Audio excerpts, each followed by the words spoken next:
আচ্ছা আমি যদি মরে যাই, তুই চাইবি আমি ফেরত আসি? আমি মরে গেলে?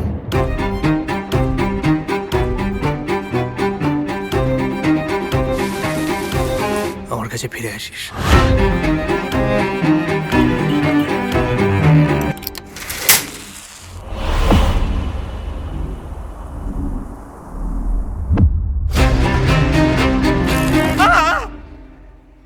কি? যে আত্মা যোগাযোগ স্থাপন করছে সে কিন্তু মুক্তি পায়নি, আর মুক্তি না পেলে তার আত্মীয়দেরও মুক্তি নেই।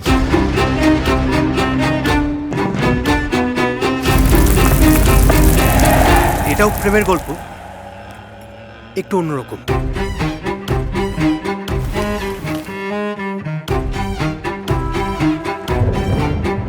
বহুদিন বাদে মনে হচ্ছে একটা গা ছমছমে গল্প শুনতে পারবো।